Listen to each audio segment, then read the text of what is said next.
Hi guys, welcome to Spotlight. We're going to take you on a series on a short story about the life of Jane. Now, you see, Jane's now a billionaire, but before she became a billionaire, she was in prison.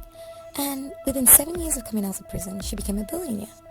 Now, there's a reason for that, all that happened in Jane's life. I mean, when we take you through the story, you would understand the things that contributed to her becoming a billionaire.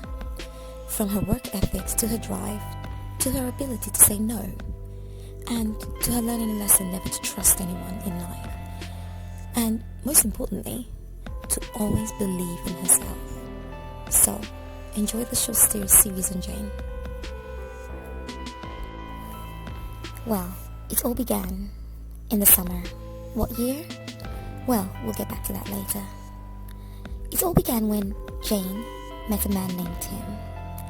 Now, you see, Jane didn't realize when she met Tim that Tim would change the course of her life. You know, she was just a young girl, beautiful 22-year-old who didn't really know too much, basically. She did have a sense of right and wrong, but she never knew that all this would happen, literally her whole life, the way it turned out.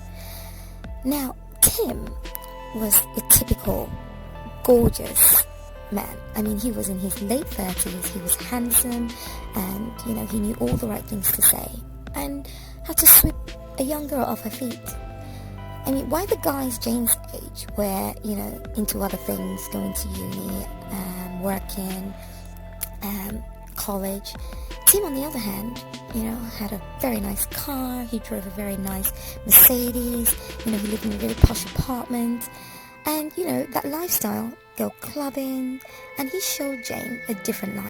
I mean, she had no idea there was this whole other life, of fun and travel and excitement. She was under the impression that this was the love of her life, and this was the man. She was in the right situation. Well, let's just say things were about to get interesting towards the end of the summer. It so happens that Tim would take Jane out. They would go out to eat in the best restaurants. I mean, they would go on these expensive, lavish holidays, and he would take her shopping and buy her anything she wanted. So, she was really happy. Nobody could get through to her at this stage. I mean, her parents wanted to know where she was, because she came home, obviously, from breaks from university, but Jane would, when she was home, she would just head out, and they wouldn't see her till the next day. And her mother began to get very concerned about Jane. But, at that age, they just put it down to university, and obviously, she's grown up. Little did they know that when Jane headed off to university, most of the time at uni, she would go and stay at Tim's house. She would get on a train and go all the way to Tim's house and stay there for about 2-3 days, so she used to miss a lot of classes. Just remember this is going to be very important later on. So, Tim, it all started towards the end of the summer. We're talking September, end of September, early October. Tim suggested Jane, let's go on a trip. Now, they had been on several holidays, so Jane obviously was very comfortable with him. And her mother had taught her, always keep your items on you. Make sure you don't trust anyone with your items. You just never know. And she used to watch all those programs on TV, Banged Up Abroad and all that. And she used to feel sorry for those people and think, I will never be one of those people, she used to say to herself. Well, it all gets very interesting when Tim suggests this holiday. Yes, they end up on holiday. They go to Spain for the weekend. And she's so excited. She's just on cloud nine. They go out to Spain. He has a villa out there, of course. And I'm sure you kind of understand and can see where the story's headed.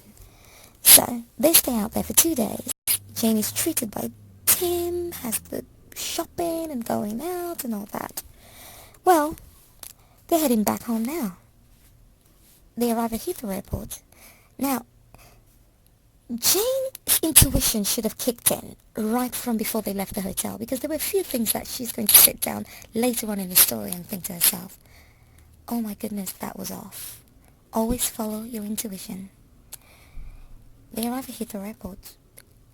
Tim proceeds to let Jane go first, and he pretends like his passport has fallen. So while Jane is going